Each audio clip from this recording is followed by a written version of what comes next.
Thank you for coming. Again, my name's Scott Purches. I'm a detective with the Toronto Police Homicide Squad.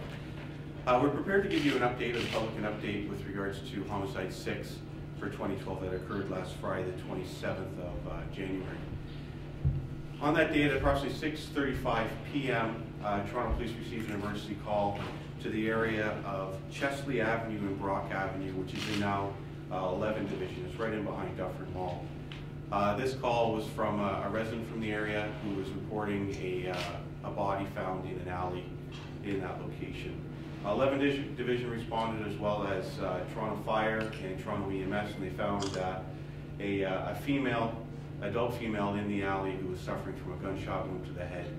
EMS transported to St. Mike's Hospital, but unfortunately she succumbed to her injuries. 11 Division notified the Homicide Squad, and we initiated our investigation.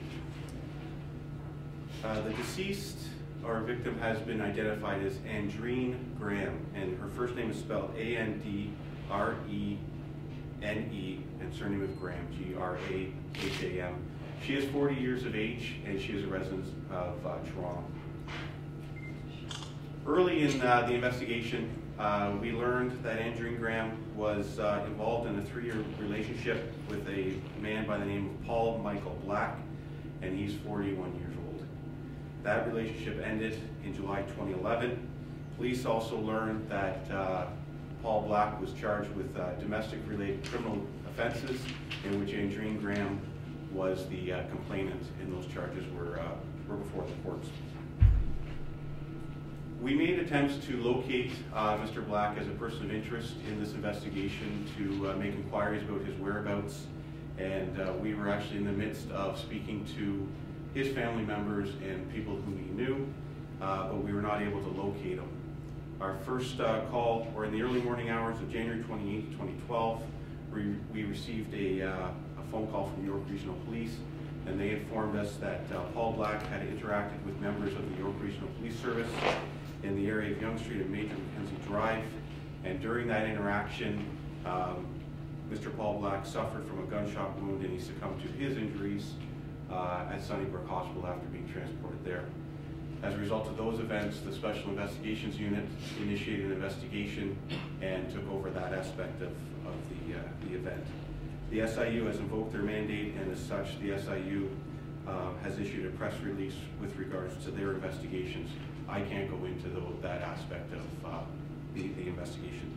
Homicide investigators have since learned that Paul Black and Andrene Graham met in the area of 900 Dufferin Street in the late afternoon of January 27th, 2012.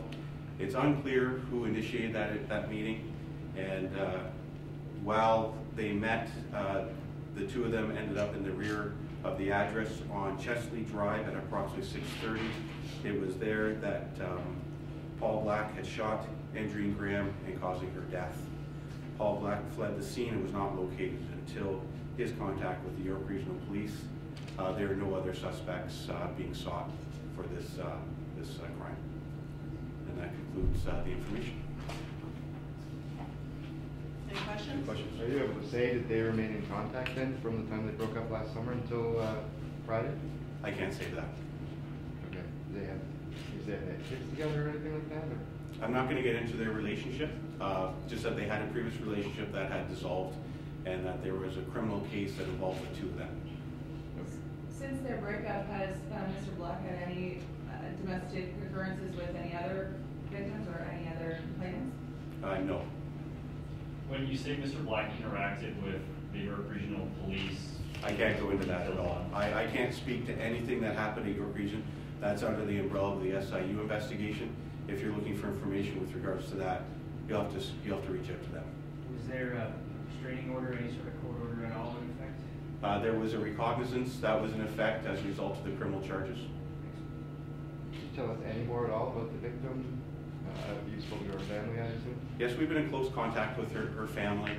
She's a 40-year-old woman. She was well established in the neighborhood, well respected, very religious. She had a number of children, but all in all, a very successful and well-liked person. Were the original charges in Toronto or in York Region? They were Toronto charges. Thank you very much. This information will be on our website as well as a picture of the victim. Thank you. Thank you.